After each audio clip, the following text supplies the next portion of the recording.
boa tarde a todos. Gostaria de começar aqui, e não poderia ser diferente, pedindo desculpas a todos os americanos, essa nação alvirrubra, pelo não acesso. Esse era o nosso principal objetivo do ano. Essa torcida, eu tenho plena consciência que não merecia mais um ano de Série D, plena consciência da frustração que o não acesso causa em todos vocês, americanos. E vocês foram perfeitos, foram 100%, do primeiro ao último minuto.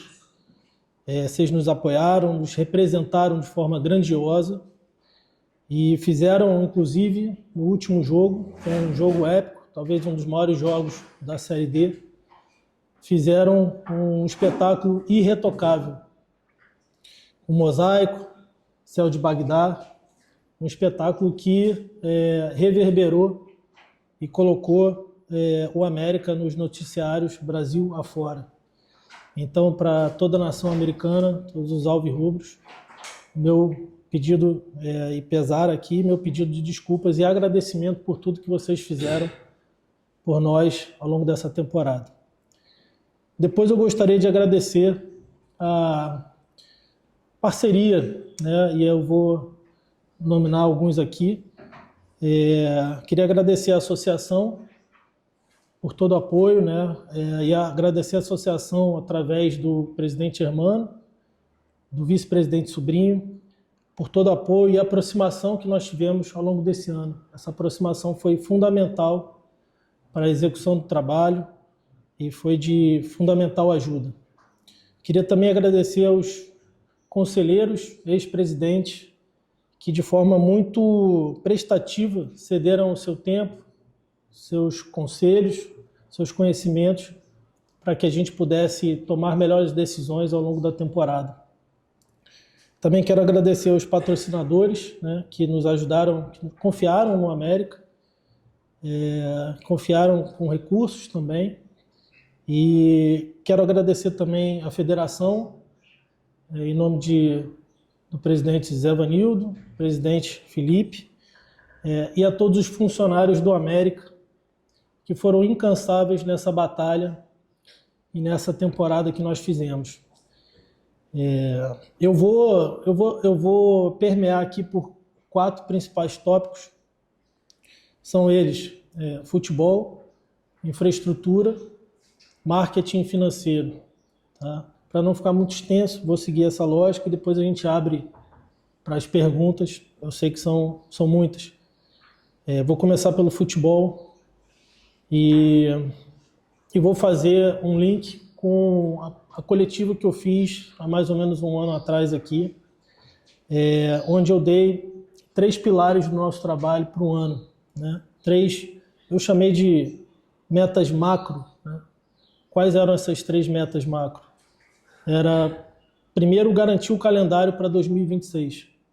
Isso acontece através dos estaduais, no formato que nós temos hoje.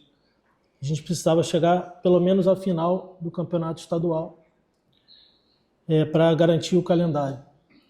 A segunda meta macro era conquistar, depois de 36 anos, o tricampeonato estadual e manter uma hegemonia aí no estado.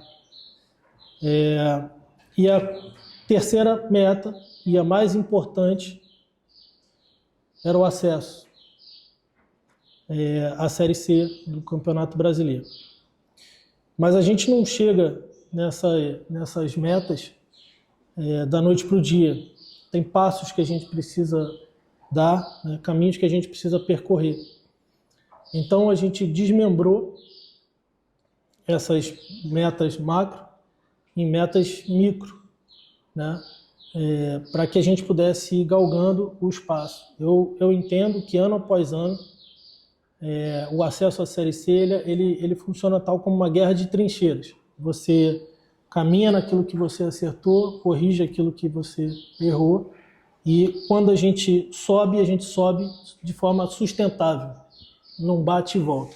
E é isso que a SAF, o América, sempre visou fazer: subir para não voltar nunca mais à série D. E o primeiro micro-objetivo que nós definimos foi a criação de departamentos. Esse departamento é o Departamento de Análise de Mercado e Desempenho, hoje muito bem representado pelo PV, Laerte e Agildo.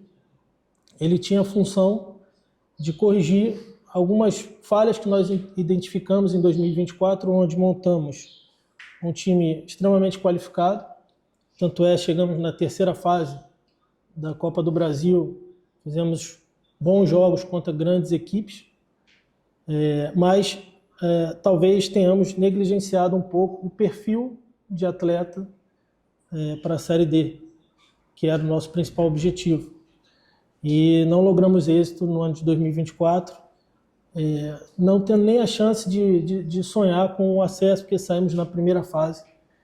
E a gente procurou corrigir isso, criando um departamento de mercado e análise de desempenho, que visou fazer uma triagem melhor dos atletas, e definitivamente nós fizemos isso, né? O perfil de contratação mudou completamente, subimos aí em 4 centímetros a altura média do time, procuramos atletas de mais força e que nos dessem mais desempenho, inclusive fora de casa, em campos piores, porque é o cenário que a gente encontra em geral nos jogos fora de casa na Série D e também no estadual. Então a gente fez contratações mais assertivas, procurou também profissionais para o comando que tivessem tido experiência na série que a gente estava jogando e no principal objetivo. Depois, nós procuramos corrigir um outro problema que nós tivemos em 2024, que foi a gente teve muitos atletas no DM durante toda a temporada. E chegamos mal no jogo onde nós saímos, né, do primeiro jogo do mata-mata na Série D. Então investimos largamente em equipamentos, fisioterapia, fisiologia, fizemos um refeitório aqui no CT, onde os atletas têm atendimento aí 360. Ele chega, ele está no vestiário, ele almoça, ele faz tudo no mesmo local. E a gente não só investiu em equipamentos, como trouxe profissionais extremamente qualificados para tocar esse departamento, hoje coordenado pelo Igor Melo, mas que também conta com o Isabel, com o JP. São profissionais que dão a vida todos os dias aqui e organizam esse departamento aqui, trabalham muito firme. Resultado disso, entendo que tivemos um time com maior intensidade, tivemos redução de mais de 40% das lesões ao longo do ano e chegamos com 95% dos atletas disponíveis para o último jogo da Série D. Além disso, a gente buscou de forma muito objetiva fazer a melhor pré-temporada possível, a mais forte possível. E lembro das primeiras discussões onde nós queríamos começar a pré-temporada com o maior número de atletas contratados. Para quê? Para que a gente conseguisse gerar entrosamento, para que a gente não precisasse voltar em alguns treinamentos e para que a pré-temporada fosse mais fluida.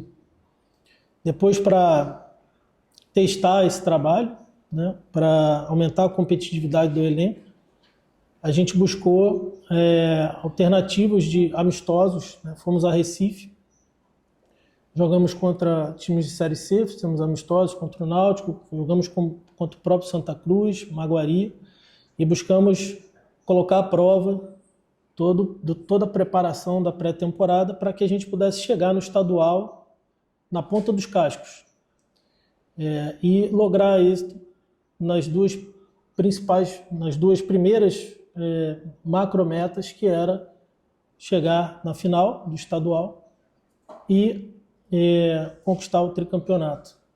Assim foi um estadual bem difícil, né?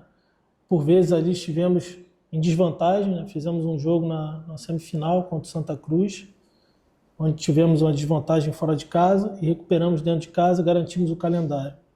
Depois fomos para um jogo ainda mais difícil, contra o rival, na casa do rival, afinal, e tivemos êxito, fomos campeões estaduais, tricampeões estaduais, título esse que não acontecia há 36 anos.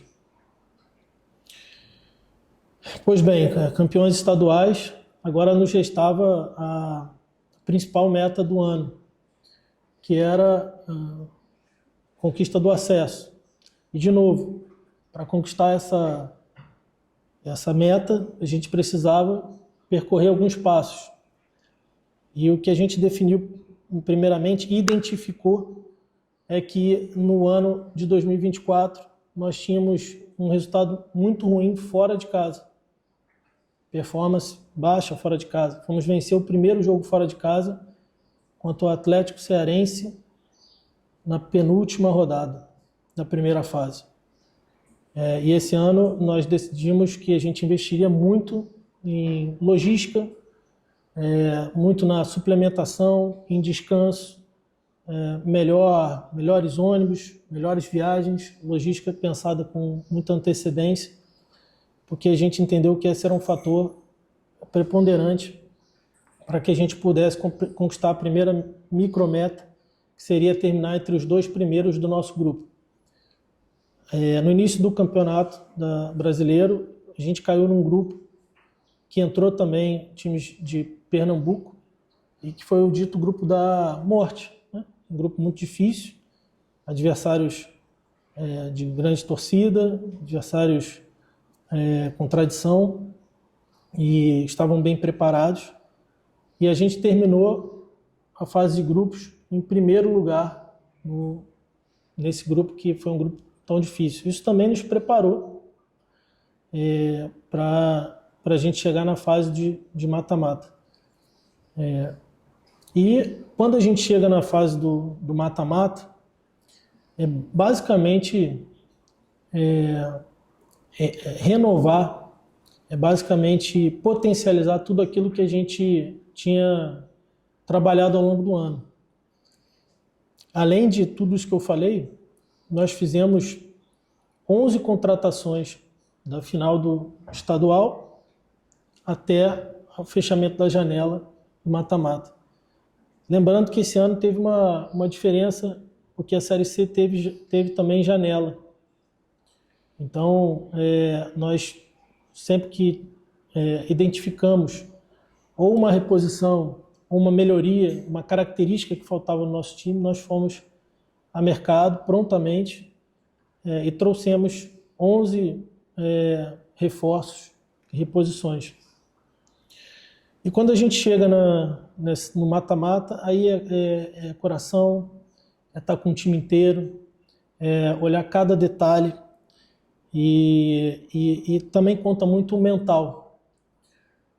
Naquela época eu tinha uma visão de que esse mental poderia nos atrapalhar, mas fizemos algumas correções de rota, fechamos o grupo internamente e conseguimos aí ter êxito contra o Juazeirense, primeiramente. Jogo muito difícil fora, campo ruim, primeiro jogo do mata-mata, muita pressão.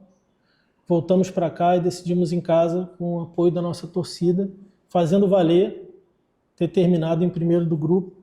O jogo dentro de casa foi muito importante, com todo o apoio da torcida. Depois, contra o Imperatriz, jogo muito difícil, um calor que eu nunca tinha visto na minha vida. Campo pesado, pênalti anulado, jogadores expulsos, confusão. Voltamos para cá e, mais uma vez, conseguimos passar de fase. Está aí alguma coisa, um ponto que, se eu voltasse atrás, eu gostaria de ter mudado. Se a gente tivesse conquistado a vitória aqui contra o Imperatriz, talvez essa história tivesse sido diferente. Mas o destino quis assim, e a gente foi para um jogo que eu considero épico, um dos maiores jogos da Série D, 2 grandes torcidas, um show irretocável da nossa torcida, a torcida americana. Um jogo em que foi resolvido nos detalhes, um jogo que teve bola em cima da linha, pênalti duvidoso, não marcado, e a gente, infelizmente, não conquistou o principal objetivo do ano, que era o acesso à Série C. Isso é um fato, mas o que eu gostaria de dizer para vocês aqui é que há uma grande diferença entre fazer uma má temporada, uma temporada ruim, mau trabalho, e um trabalho que não conquistou um dos 3 principais objetivos da temporada.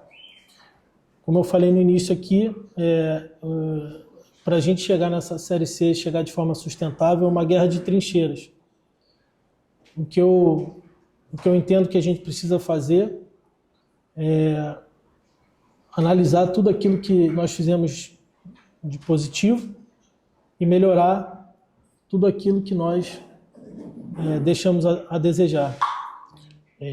Eu escutei algumas coisas que eu não concordo, de que a gente passou aos trancos e barrancos, que a gente esteve despreparado. Eu não vi nenhum outro clube dando um baile no mata-mata. Eu vi jogos muito difíceis, eu vi jogos, muita competição, eu vi grandes equipes caindo, eu vi times que dominaram o campeonato todo saindo para times que eventualmente entraram ali no apagar das luzes. E é assim que é o futebol. Eu também ouvi dizer que faltou contratação. Eu acho que esse ano, a gente não cometeu excessos. A gente fez as contratações, óbvio, processo de contratação é um processo multidisciplinar.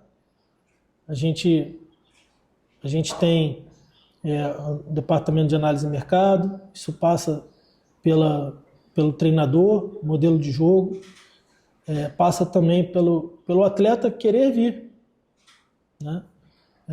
Isso passa pelo presidente, passa pelo executivo de futebol, passa pelo financeiro.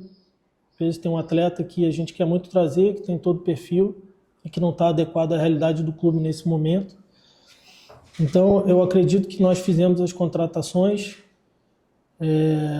que nós acreditamos que pudessem dar resultado. Muitas delas efetivamente deram.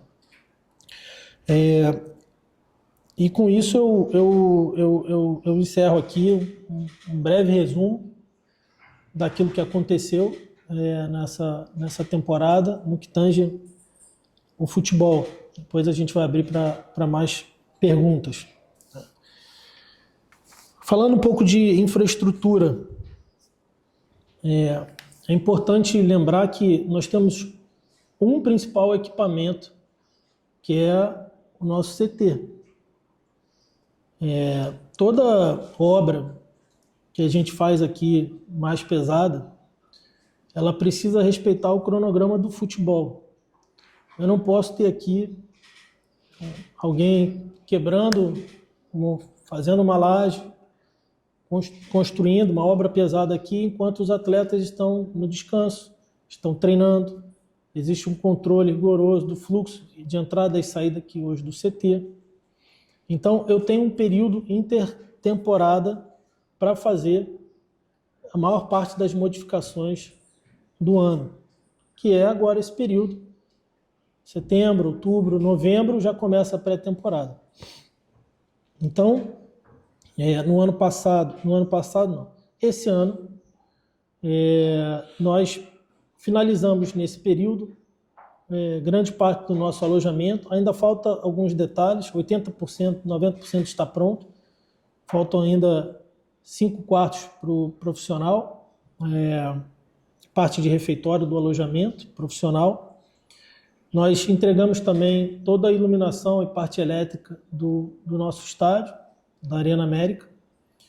Reformamos os campos, porque para a gente jogar o estadual aqui, tendo feito uma pré-temporada forte, é importante que, e a gente tem vantagem quando temos um gramado melhor, um campo melhor, então é importante que haja um investimento grande em manutenção sempre que começa o estadual, que a gente manda os jogos aqui. Dentre outras melhorias na base, nós fizemos também alojamento, campos da base. Para esse ano, eu vou aproveitar a intertemporada para dois principais focos. Terminar o alojamento do profissional. Quero ressaltar também que nesse ano já fizemos todas as concentrações do ano em jogos dentro de casa no nosso CT, com direito a todas as refeições, também no novo refeitório que foi entregue no início do ano, e com a melhor qualidade de alojamento e descanso para os atletas. Enfim, a gente quer terminar esse alojamento para continuar nessa mesma batida esse ano. E eu quero iniciar e, quiçá, terminar um campo em frente ao alojamento do profissional, esse campo logo da entrada, que vai servir para que eu possa manusear e controlar melhor a utilização do campo da Arena América, para que a gente possa ter um gramado melhor, para que a gente possa dar mais estrutura aqui para os jogos que a gente mandar do estadual. Existem outras obras importantes, e lembrando, o ativo é da associação. A SAF, ela arrenda aqui o CT. Então, muitas das grandes obras, eu sento com o presidente Hermano, sento com os conselheiros, com o vice-presidente Sobrinho, e a gente debate, eventualmente, o que otimiza os recursos que a SAF tem que aportar aqui contratualmente. Então, esse é sempre um debate, uma via de mão dupla, e ainda tem algumas outras obras que a gente pretende fazer, mas isso ainda está em estudo e conversa com a associação. Entrando um pouco também no meu discurso no início do ano, eu prometi uma aproximação maior com os torcedores, né? E eu acho que nós evoluímos, mas poderíamos ter evoluído muito mais. Acho que faz-se necessário uma aproximação, faz-se necessário mais transparência, né? A gente tem melhorado, mas a gente tem espaço para melhorar mais. E eu queria, já entrando na parte de marketing, entrar nas ações que nós fizemos para tentar fechar esse gap esse ano. Começamos com o feirão do sócio-torcedor. Foi uma interação muito legal, fizemos no shopping dessa vez, dando mais acesso.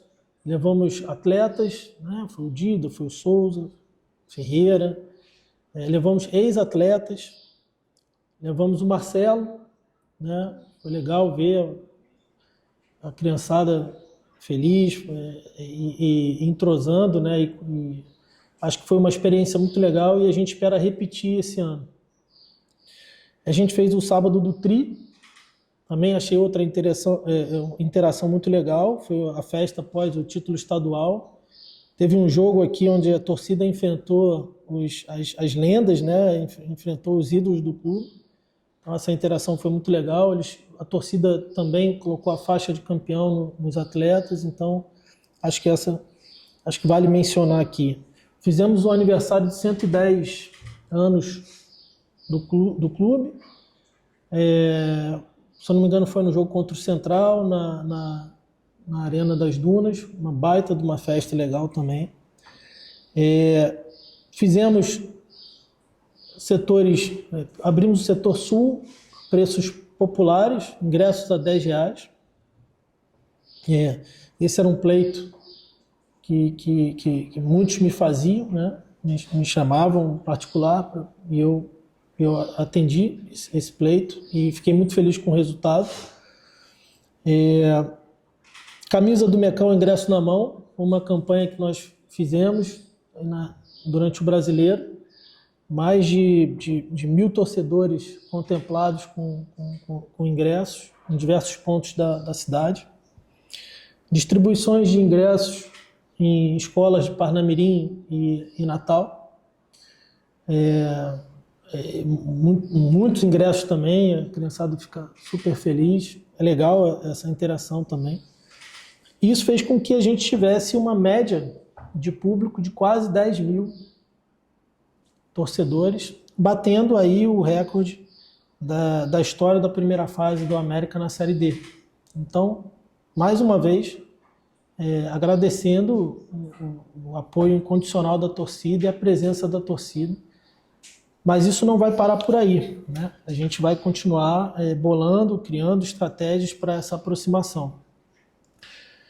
Por fim, também fizemos ações de inclusão e responsabilidade social. Eu destaco aqui autismo, violência contra a mulher, doação de ração para o BP Choque, né, para a ONG, Setembro Amarelo, e não vai parar por aí. A gente também pretende destinar uma área só para pensar nessas ações de inclusão social e responsabilidade. E por fim, falando um pouco de transparência e da parte financeira, nós também falhamos com algumas questões no que tange a parte da transparência. A gente entregou os balanços de 24, 15 dias para o Conselho Fiscal. Esse balanço agora ele vai ser analisado pelo Conselho Fiscal. Então, o rito tem o parecer do Conselho Fiscal. Isso vai para apreciação e aprovação no Conselho de Administração, Assembleia, e a gente lavra o documento, o balanço auditado, né, e por uma auditoria independente, Big Five, e depois isso vai para o portal de transparência. Portal esse que que a gente está lançando agora no nosso site no final do mês, mais tardar, primeira, segunda semana de outubro, e vai ter uma aba de transparência e todas essas informações vão estar disponíveis no nosso site para que a gente possa, eventualmente mais para frente, no momento mais oportuno, discutir todos os detalhes e todas as dúvidas que eventualmente possa ter nas minúcias dos números. Mas eu queria, na parte financeira, falar um pouco sobre a lógica de investimento da SAF do América, acredito eu, de qualquer SAF, que é uma lógica de longo prazo. Nenhum investidor, eu posso garantir sobre os investidores da SAF do América, nenhum investidor está pensando no curto prazo. Lógico, eu quero ganhar o jogo de amanhã, eu quero ser tetracampeão estadual, quero ter o acesso esse ano. Mas a lógica do investimento para os investidores é uma lógica de longo prazo. Vitor, o que é longo prazo? 10 anos. Nenhum investidor da SAF está pensando 2, 3, 4, nem 5 anos. E os primeiros anos são os mais dolorosos, porque as receitas, todos sabem, não superam as despesas. E os investidores, eles esperam, eles têm isso acordado, têm isso alinhado, de que há necessidade de aportes consistentes, correntes, mês após mês, ano após ano, principalmente nos 4, 5 primeiros anos. Essa é a lógica do investimento. E esses aportes, eles estão contratualizados, né? E eles têm 2 pilares principais, que é competitividade. Competitividade é todo ano o América precisa estar disputando títulos, precisa estar disputando acessos, ter condições para isso. Isso passa pelo financeiro. O valor contratualizado leva em consideração e foi planejado para isso. Óbvio, o mercado está mudando ano após ano. A gente sabe que outras SAFs estão entrando no mercado, os valores estão aumentando dos salários, há previsão de correção nos valores contratualizados, mas a gente, nos primeiros 2 anos, no primeiro ano superamos substancialmente o valor contratual, né, de investimento no futebol, investimentos diretos no futebol, e no segundo ano também um pouco mais otimizado, superamos menos do que no primeiro ano, mas não houve nenhum problema dessa ordem em nenhum momento dos 2 primeiros anos da SAF. O segundo pilar é o investimento em estrutura, infraestrutura, que também está contratualizado. Tem um valor definido de investimento a ser feito em estrutura. Isso também tem a ver com profissionalização, melhores condições de trabalho para todos os profissionais, tem a ver com potencializar e gerar mais competitividade para o nosso elenco. De novo, ouvi algumas vezes desavisados dizerem que a gente estava antecipando verbas de 2026 de competições, por exemplo. Não há um centavo sequer antecipado do ano de 2026 das competições e receitas de competições do ano de 2026 para 2025. 100% do valor aportado ele vem do capital próprio dos investidores que acreditaram na entrada e continuam acreditando largamente nesse projeto e no potencial do América. Estamos aqui para isso, para destravar o potencial do América, e a gente continua acreditando muito no projeto. E, bom, assim eu encerro aqui o que eu gostaria de falar. Desculpe se delonguei muito, e agora acho que a gente pode abrir para perguntas aí, eu sei que são várias, né? Pessoal, nesse primeiro momento, abrir para perguntas, definem a ordem entre vocês. Vou dar prioridade para a Cecília, que está aqui, para fazer a primeira pergunta.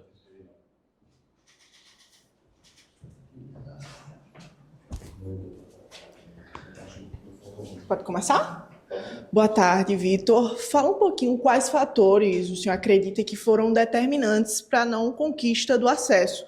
Muitos falam sobre a limitação técnica do Banco de Reservas do América. Você vai na mesma linha de raciocínio? Acredita que essa frase está correta? Além disso, houve uma queda do investimento de 2024 para 2025. Isso vai acontecer de 2025 para 2026? Obrigada. Bom, boa pergunta. Na verdade, eu acho que o não acesso ele não se deve a um fator específico. Eu acho que nós, com todo o trabalho que foi desenvolvido, nós chegamos, como eu falei, no terceiro mata-mata, contra uma grande equipe, um jogo épico, muito equilibrado. Então, foi esse banco de reservas,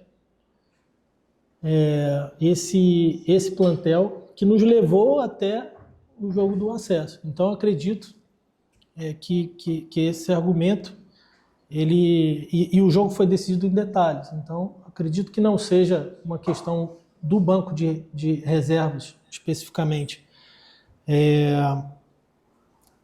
Acredito que, obviamente, a gente vai avaliar todos os fatores, mas definitivamente não foi uma questão do banco de reservas e também não foi uma questão de falta de recursos de contratação. Né? As contratações que nós avaliamos serem as contratações corretas, nós fizemos. Né? E a segunda pergunta foi sobre a queda no investimento. Repito aqui o que eu disse. Tanto no primeiro ano de SAF quanto no segundo ano de SAF, em cima de um valor pré-determinado contratualmente, que nós entendemos, naquele momento, entendemos hoje que é um valor suficiente para ser competitivo, disputar títulos, disputar acessos. Em cima desse valor, nós investimos no primeiro ano mais, substancialmente mais, e no segundo ano, não tão substancialmente mais, mas ainda assim foi acima. Nós vamos investir no ano que vem, isso é garantido, o contrato, e se necessário for, dado as condições de mercado que estão mudando, de competitividade e de outras equipes que estão investindo cada vez mais, se necessário for, investiremos ainda mais, sempre visando os principais objetivos do ano, que para o ano que vem serão os mesmos. Tetracampeonato, garantir o calendário e o acesso à Série C. Então, respondendo à pergunta, o investimento será à altura da necessidade que nós entendemos que vai nos garantir essa competitividade. Vitor, boa tarde. Você falou agora em investimentos e antes, no seu pronunciamento inicial, você falou da responsabilidade justamente nesse quesito, no investimento. Ou seja, em miúdos, para não jogar dinheiro fora. A América fez isso em alguns anos. Em 2023, por exemplo, fez contratos longos com alguns jogadores, com salários altíssimos, e aí isso veio se refletindo nos anos seguintes, mais propriamente em 2024 e talvez até em 2025. Mas antes de tudo isso, você não acha que o investimento tem que vir também no extracampo? Ou seja, onde é que eu quero chegar? Constantino Júnior. A América teve 2 executivos de futebol que não são executivos de futebol de fato. Né? Eles começaram em outras posições que eram posições diretivas como presidentes, o próprio Constantino como diretor de futebol. E aí se trata de um cargo de muita importância, tendo em vista que é um cargo que é direto com o presidente, no seu caso como CEO, né? Junto ao staff e junto ao elenco. E aí como é que fica a situação do Constantino, que inclusive na boca do torcedor, né, foi muito questionado. Você já existe a informação, né, que circula nas mídias, né, entre os jornalistas e entre os torcedores de que o América está em busca de um executivo de futebol, inclusive 3 nomes despontam aí como favoritos. E aí como é que ficaria a situação do Constantino? Seria essa realmente a mudança também de direcionamento do Barco América, trazer um profissional que viva da bola e tirar um pouco daquela mística de profissionais que fizeram grandes trabalhos em outros clubes, mas em posições diferentes? Bom, obrigado pela pergunta, Canindé. O Constantino Júnior é um profissional muito respeitado, reconhecido no mercado, tem uma grande história no futebol, ele tem um perfil agregador e ele ajudou muito no fortalecimento na parte esportiva e também no fortalecimento institucional do clube. O futebol hoje ele tem o profissional ele precisa ser completo e cada profissional tem as suas valências. Hoje nós estamos procurando sim para este cargo um profissional que tenha tido mais experiência como executivo propriamente dito, né? Eu acredito que eu tenho conversado muito com o Tininho, né, para fechamento o balanço dessa temporada. O contrato do Tininho acaba dia 30 de setembro. E eu acredito que tanto o América quanto o próprio Constantino Júnior vão decidir aí por uma descontinuidade. E sim, vamos buscar um profissional que tenha essas valências, vamos dizer, que tenha mais experiência, tenha tido mais experiência como executivo de futebol propriamente dito, mas reconhecendo aqui também o grande profissional que o Tininho é e a grande colaboração que ele deu esse ano para o América em diversas frentes esse ano. Vitor, boa tarde. Na sua fala sobre financeiro, você enfatizou bem a questão de perspectiva de prazo, falando do lado do investimento. Eu entendi o que você quis dizer, mas eu queria que você detalhasse mais para quem vai acompanhar, inclusive está acompanhando sua coletiva. Da perspectiva do futebol, qual é o estágio hoje que a SAF está? Vamos para um segundo ano oficial, mas ela começou a ser, a questão de transição ainda em 2023. Estamos em que estágio? Estamos no curto, no médio? E qual o prazo para ter a mudança desse resultado? Que, claro, o objetivo maior é o acesso, a volta à Série C. Está só começando, né, Malik? A gente está no segundo ano, no início das conversas de constituição da SAF. O América estava na Série C e houve um plano naquele momento, no início das conversas, estamos falando de fevereiro, março, abril de 2023, ainda não tínhamos SAF.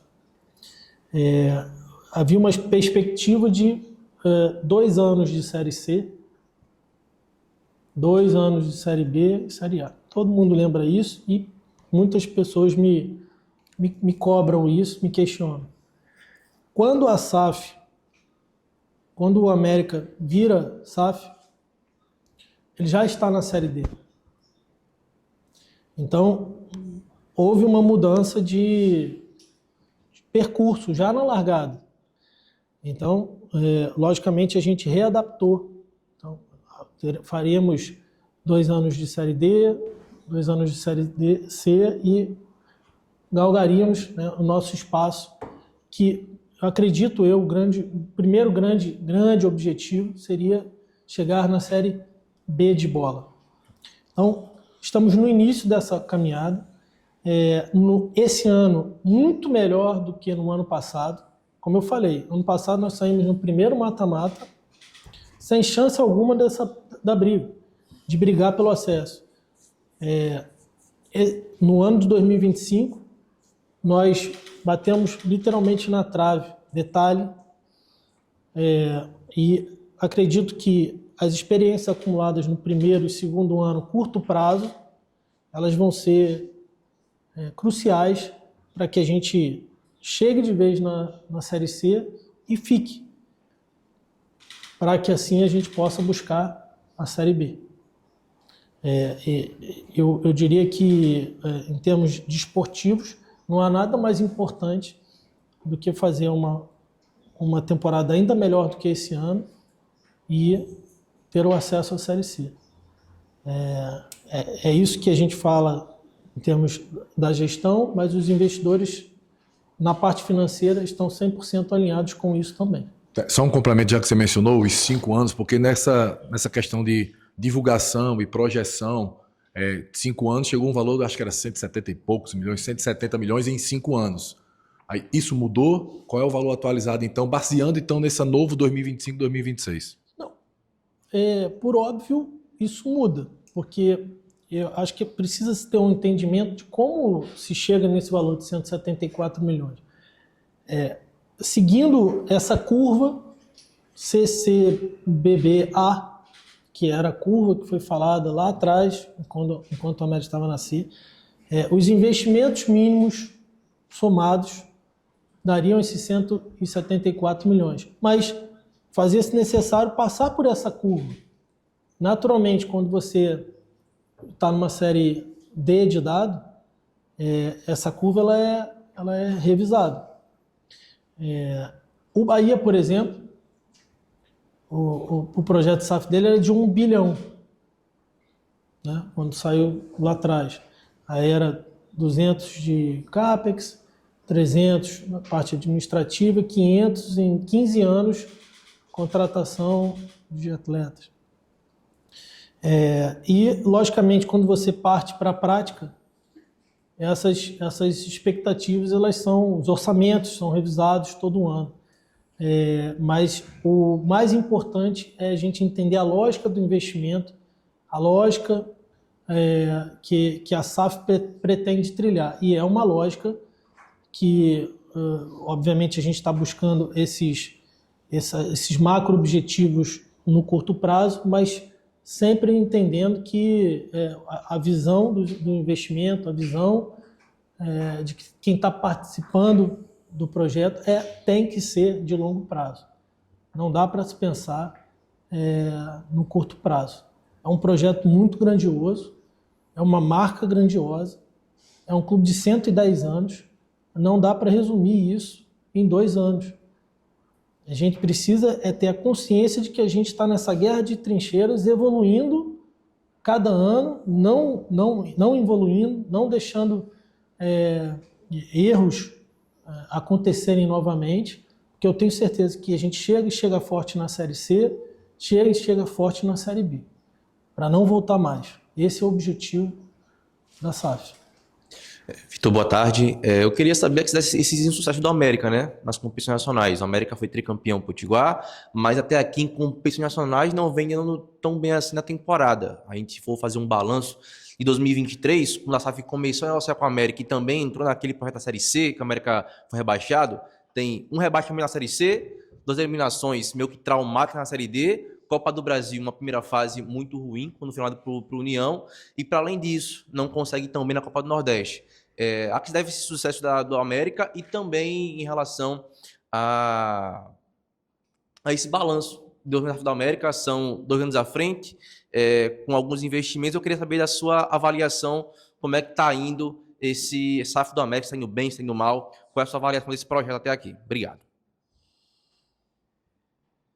A Série D, as competições nacionais, elas são muito difíceis, né? A Série D é uma competição que você pega 14 jogos, campos difíceis,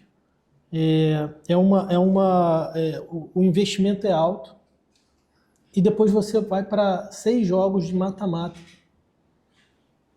e pega equipes que também estão há muito tempo precisando de acesso. Você pega equipes em campos ruins, você pega equipes melhor equacionadas. O que eu gostaria de dar foco aqui na evolução. Como é que eu fui em 24? Como é que eu fui em 25? 24 eu saio na primeira fase, eu chego, como o Canindé falou, com muitos contratos ainda longos, né? Eu chego com um time com muitos atletas no DM, eu chego com menor estrutura, eu chego com uma equipe menos capacitada, e aí para 2026 eu chego muito melhor, muito mais estruturado, eu chego com um time mais inteiro, eu chego com profissionais mais qualificados, e a gente tem resultados melhores. Para você perder um jogo do acesso, você tem que chegar no jogo do acesso. E eu acredito que por isso que eu digo, a gente não pode confundir um mau trabalho com o não atingimento de uma das metas. E eu peço para que a gente não confunda isso. Na Copa do Nordeste, você pega Bahia, você pega Fortaleza, você pega Ceará. A gente fez um jogo contra o Bahia, que foi um jogo muito criticado, um resultado elástico contra a gente. O Bahia, ele botou, nem sei quanto, 7 gols no vice da competição. Mas quando o América perdeu para o Bahia, houve uma chuva de críticas ao trabalho. O Bahia estava em véspera de Libertadores, um time voando, e a gente pegou fora de casa o Bahia. Depois a gente pega Ceará fora de casa também. Depois pega o Náutico. Pegamos batalhas difíceis, né? Times com maior recurso, né? Então, também é uma competição difícil. Mas você não teve êxito. Acredito que a gente possa, esse ano, buscar passagem de fase, buscar maior êxito na Copa do Nordeste. Mas há de se conhecer que é uma competição difícil. E a Copa do Brasil, erro nosso. Uma partida vexatória, 7 minutos do primeiro tempo, 2-0 América, e acabamos sendo eliminados de forma precoce. E aí conta isso, resultado fora de casa, viagem Marabá, quase 24 horas de viagem, todo mundo chega lá cansado, algumas interferências, né? Com muitas cobranças, e naquele momento a gente perdeu um pouco o rumo da partida, e foi uma partida que para a gente esquecer. Então eu prefiro ficar com aquilo que a gente fez de bom e corrigir, logicamente, aquilo que a gente não fez de tão bom.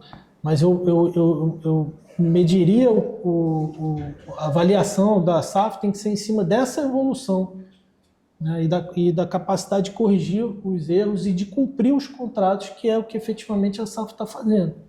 Então, acredito que cumprindo os trabalhos e na evolução que vocês estão vendo, a SAF está fazendo um bom trabalho. Vitor, boa tarde. Hildo Nogueira, da Universidade do Esporte. Falar especificamente sobre comando técnico no futebol. Na temporada atual, o América teve 39 partidas com 3 treinadores diferentes, o Leston, o Moacir e o Gerson Guzmão. Isso dá uma média aí de 13 jogos para cada um, por mais que o Gerson tenha feito apenas os 8 últimos. Você não acha que em determinado momento pode ter havido uma falta de análise e ter fugido um pouco do planejamento para que o América tenha feito tantas mudanças como fez no comando técnico, vislumbrando, né, inclusive aí a próxima temporada, para passar para o torcedor uma confiança de que um trabalho que pode iniciar pode ser concluído com êxito, alcançando o grande objetivo, que é o acesso à Série C do Campeonato Brasileiro? Obrigado. Perfeito. Acho que esse foi um dos nossos erros esse ano. Não por convicção, porque nosso primeiro treinador foi o Leston Júnior, que tinha bons resultados no estadual. Acho que, infelizmente, por um ou outro tropeço, a coisa ficou insustentável. Depois, o Moacir Júnior, que se tornou um grande amigo, um profissional que já tinha conquistado campeonatos aqui, né? Tinha uma história com o clube, ele é campeão estadual, depois ele nos deixa classificados, e naquele momento eu tinha uma decisão difícil para tomar, eu tinha um cenário onde eu precisava ter uma unanimidade para entrar no mata-mata, porque a questão mental no mata-mata ela é fundamental. E eu tomei a decisão que eu achei a decisão correta naquele momento. Essa culpa é minha, se alguém tem essa culpa, é minha. E isso estava fora do planejamento, porque o meu planejamento era começar o ano e terminar com o mesmo treinador. E depois Gerson, que também o currículo dispensa comentários, bicampeão brasileiro, 3 acessos no currículo. Fez um ótimo trabalho, 4 vitórias, 3 empates, uma única derrota, num momento crucial. E eu acho que a ideia da gente zerar essa pedra é justamente para a gente começar um trabalho, não tem a ver com um profissional em si, mas é começar um trabalho do zero, uma folha em branco, para que a gente possa dessa vez, dentro do planejamento, como já era o planejamento no ano passado, fazer uma temporada inteira, assim como foi com os atletas. Eu terminei com os 80% do meu time titular no último jogo, eram atletas que tinham sido avaliados e contratados na pré-temporada. Assim deveria ser com o treinador também. Apesar de que, hoje, com o setor de saúde e performance, análise de mercado, né, com todo o staff, comissão técnica da casa, nós temos processos muito bem definidos. Então, a saída e a entrada de um treinador, ela é menos dolorosa, porque os processos estão bem definidos e ele só faz entrar no ritmo e fazer algumas adaptações. Mas a gente dá alguns passos para trás, sim. Modelo de jogo, treinamento, afinidade com os atletas. Então, esse foi um dos pontos que eu gostaria de... Muito boa pergunta. Eu gostaria de mudar esse ano. Acho que isso prejudicou a gente, essas mudanças, muitas mudanças do comando técnico ao longo da temporada. Vitor, boa tarde. Tem um debate muito amplo sobre a Série C, a Série D, aliás, próximo ano, uma ampliação de 64 para 96 clubes.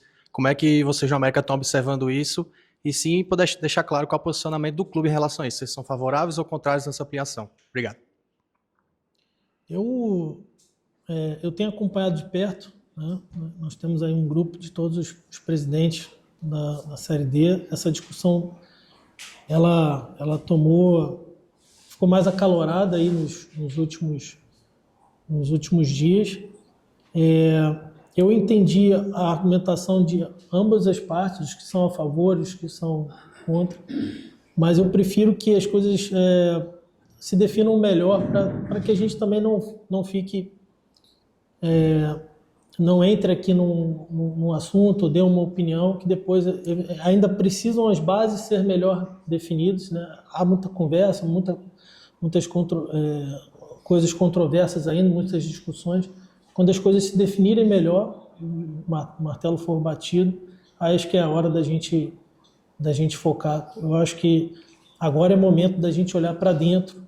A gente precisa definir nosso comando técnico, a gente precisa definir nossa temporada, a gente precisa alinhar com os investidores, precisa fazer o planejamento para um ano. E, inclusive, uma das discussões era de aumentar para 8 times, né, para 24 times a Série C, e eu falei que seria bom se tivesse sido esse ano. Mas eu estou esperando cenas dos próximos capítulos para a gente não antecipar uma conversa que amanhã ou depois pode mudar. Mas vocês estão sendo ouvidos? Desculpa. Vocês estão sendo ouvidos sobre isso? Perfeitamente. Eu fiz, inclusive, um agradecimento ao presidente Zé Vanildo, o presidente Zé Vanildo, porque ele tem feito essa interlocução de forma forte, agora como vice-presidente da CBF, tem ajudado muito aos clubes, né, e também ao América nessa interlocução, e a gente tem sido ouvido, tem falado, emitido algumas opiniões, mas eu acredito que quando as coisas ficarem melhor definidas, será momento da gente colocar energia, foco mais energia e mais foco nessas discussões. Eu sabia que essa pergunta ia vir, mas acho que mais para frente a gente vai ter mais detalhes e vai poder opinar com mais assertividade.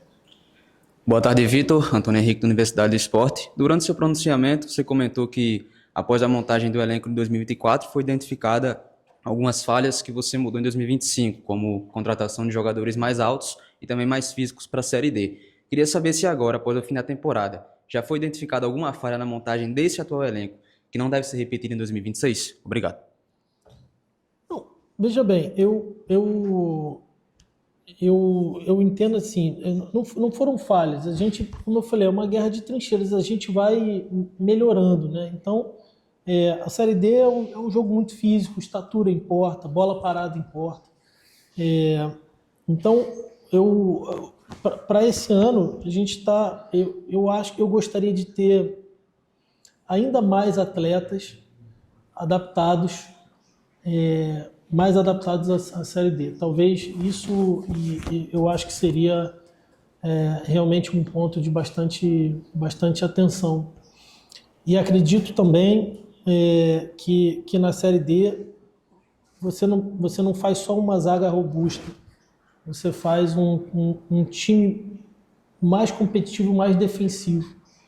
Eu acho que talvez em alguns jogos faltou um pouquinho mais de robustez nesse sentido. Mas deixo também para os meus analistas de desempenho, os analistas de mercado, essa missão. A gente vai avaliar agora, vai assistir todos os jogos, vai olhar todos os parâmetros. A gente reuniu uma gama muito grande de parâmetros esse ano.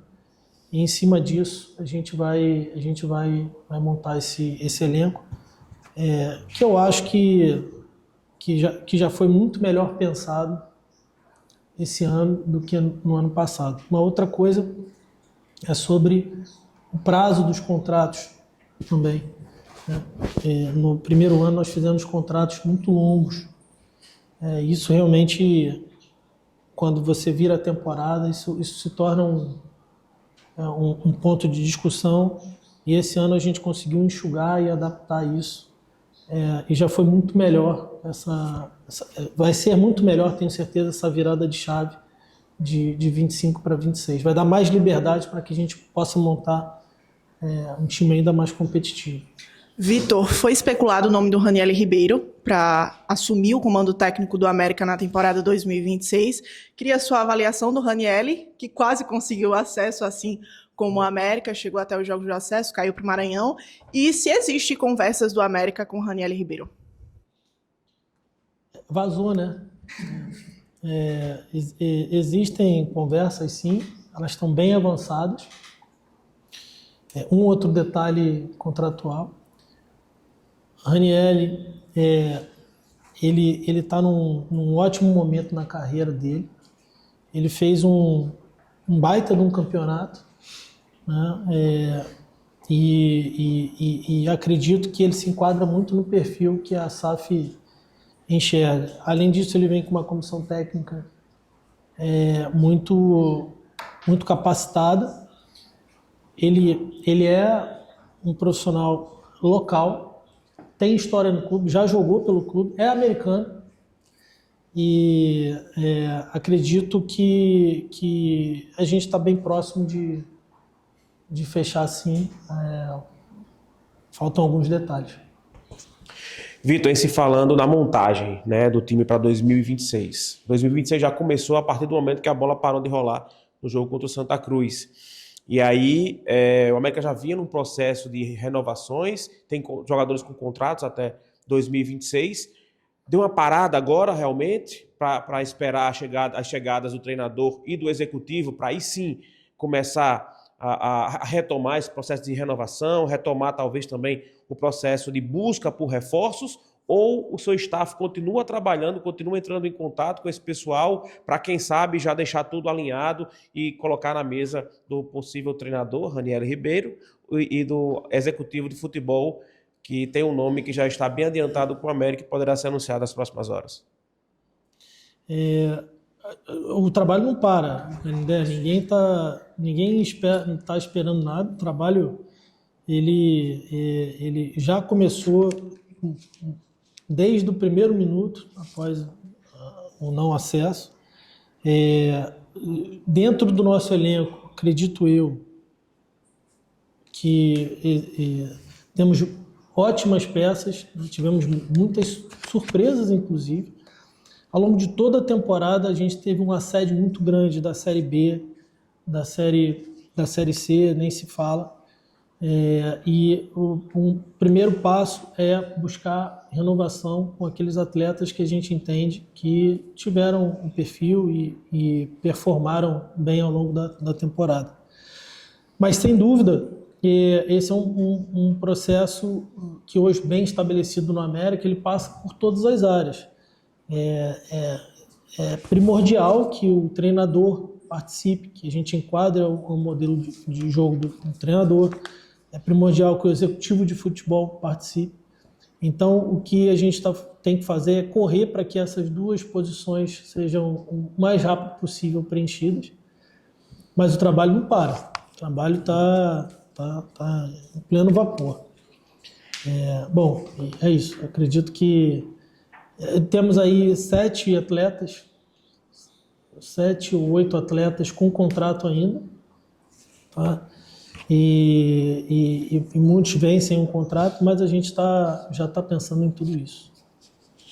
Vitor, na sua menção à infraestrutura, você mencionou alguns complementos que você ainda pensa fazer para essa temporada, mas você falou muito em base.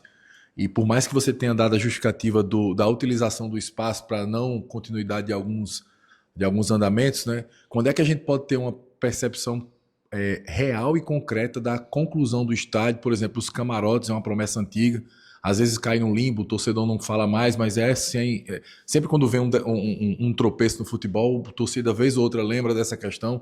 A conclusão por completo do que está, inclusive nas suas palavras, no contrato, né? Se eu não me engano, faz parte de uma das contrapartidas de vocês a conclusão da Arena América. Então, o projeto que eu tive acesso da Arena América era uma arena para 25 mil pessoas. Eu acredito que quando foi pensada a arena, talvez fosse uma outra realidade. Hoje, em conversa com a associação, eu entendo que essa lógica mudou um pouco. Mas sim, eu sempre ouço, sempre sou cobrado para uma expansão. Seria talvez algo para mais 5 mil lugares, um outro módulo. Fazer uma torcida, parte para a torcida visitante e fazer mais um módulo.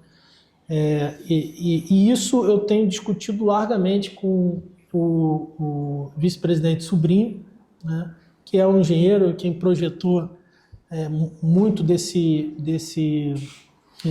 estádio. E a gente está vendo qual é a melhor forma de alocar os recursos que estão contratualizados, né? Eu acho que essa tem que ser esse trabalho tem que ser feito a 4 mãos, porque já tem previsão de tudo aquilo que aumenta a performance, que aí a SAF ela vai fazer, né? Estou falando de mais campos, estou falando de alojamento, estou falando das dependências aqui da Arena América, falando das salas administrativas e N outras coisas. Iluminação. Agora, essas, vamos dizer assim, melhorias, expansões, a gente tem conversado bastante aí com o vice-presidente Sobrinho, com o presidente Hermano, para que a gente possa entregar. Ou a questão dos camarotes é uma questão polêmica, né? Que, inclusive, no momento em que a gente chegou aqui, eu mencionei, falei, olha, eu tenho, né, ainda chegando, falei, eu tenho interesse em dar continuidade nos camarotes e tudo mais, mas fazer esses camarotes requer uma readaptação ao projeto, porque era um número X de camarotes para 25 mil lugares.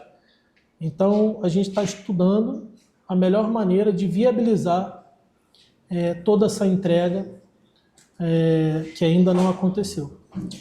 Vitor, muito se fala de nomes que podem ou não continuar na América para 2026, eu falo de elenco, né? E o principal nome que mais falam e mais perguntam é sobre o Souza. Quando acabou o jogo contra o Santa Cruz, ele deixou em xeque essa continuidade da América ou não para 2026. Eu queria saber sobre a sua opinião e sobre o interesse do América em continuar ou não com o Souza, o cara que nesse ano foi o cara que mais fez gols, mais assistência, um cara fora de série nesse time do América. Em 2025, quero saber se o América quer renovar com o Souza para 2026. Obrigado. Você já respondeu a sua própria pergunta. Ele foi, em 24, o artilheiro, líder em assistências, o nosso capitão. Em 25, ele repetiu.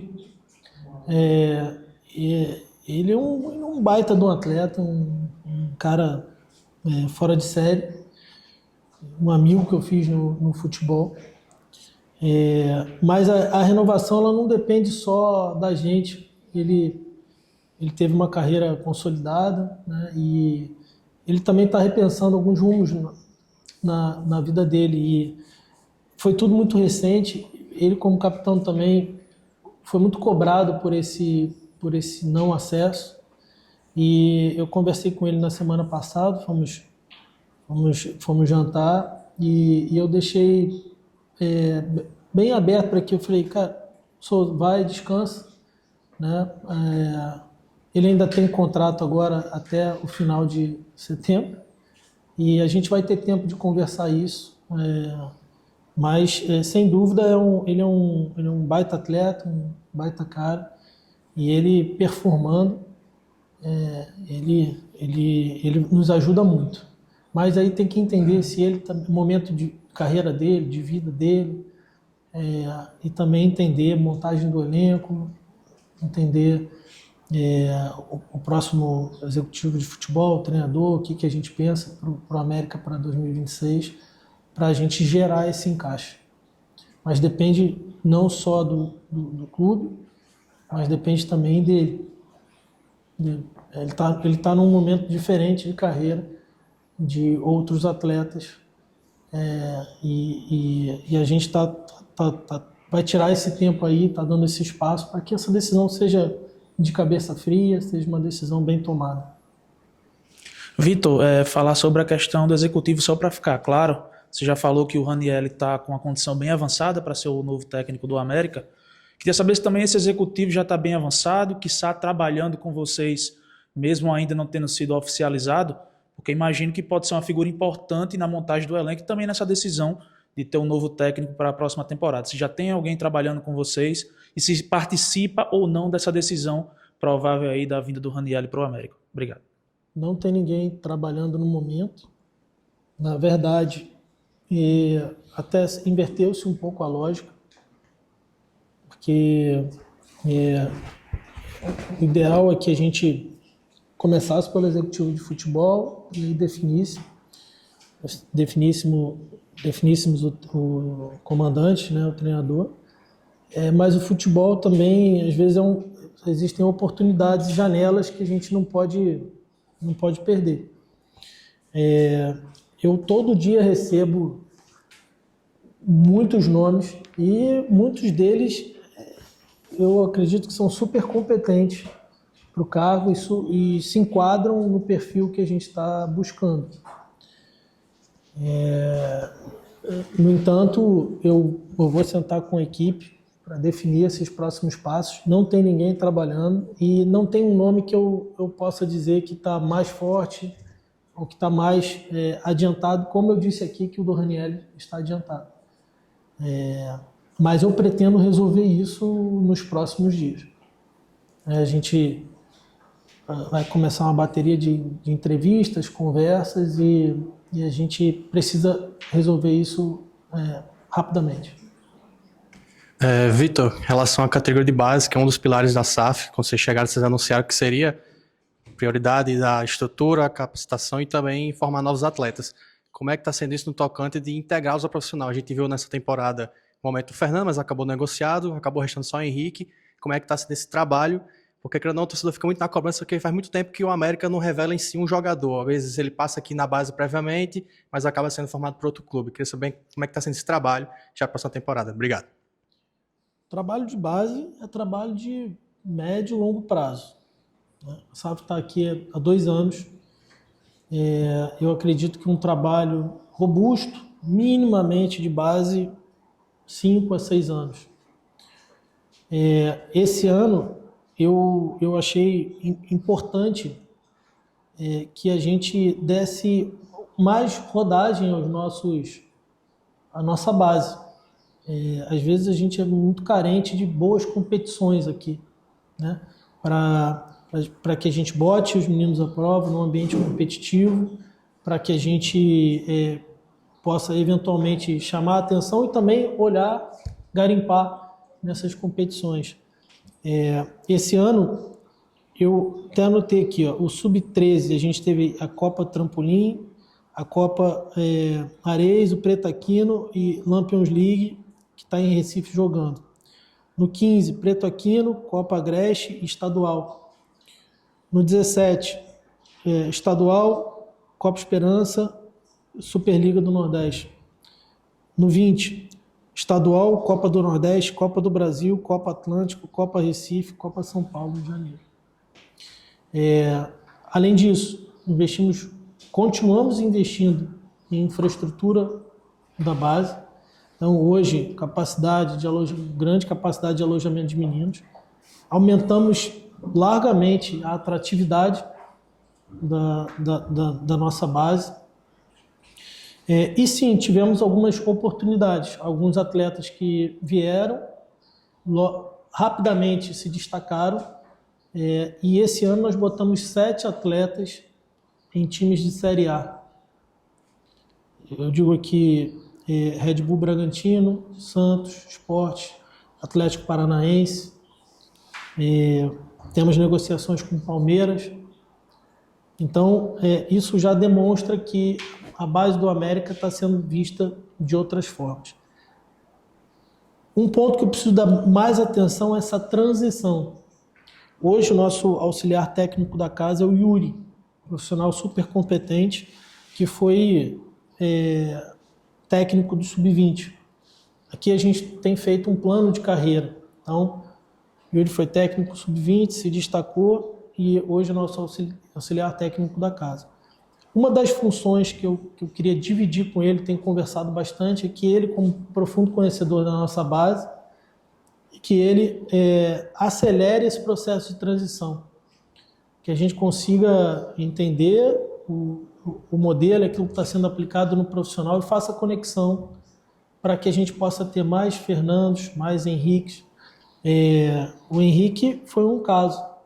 O Henrique, no ano passado, ele foi para o Vasco e as coisas não andaram tão bem lá. E aí eu falei, opa, manda o Henrique de volta, que esse menino aí não tem outro igual aqui. E ele provou a qualidade dele, sendo titular em muitos jogos no profissional, evoluiu tremendamente. E eu quero ter mais Henriques, mais Fernando. Fernando está em Portugal nesse momento, foi para Portugal.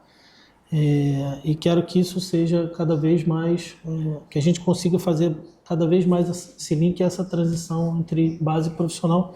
Esse é um dos grandes objetivos da SAF. Vitor, em 2025 a imprensa não pôde acompanhar o dia a dia do América, né? Questão de treinos, de coletivas. Queria saber se para 2026 isso vai permanecer ou a gente vai poder acompanhar mais de perto o América. Obrigado. Vai poder acompanhar mais de perto o América.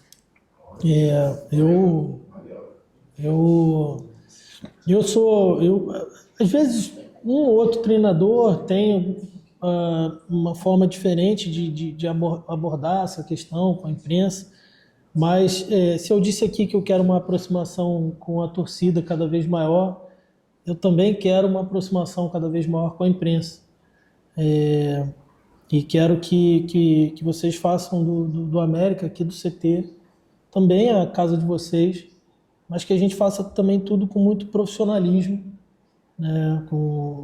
E eu acho que assim a gente vai reconquistando essa confiança, a gente vai abrindo mais, vai podendo acompanhar cada vez mais, e acho que a coisa fica mais salutar, fica mais saudável. Mas sim, acredito que a tendência é de melhora nessa conexão.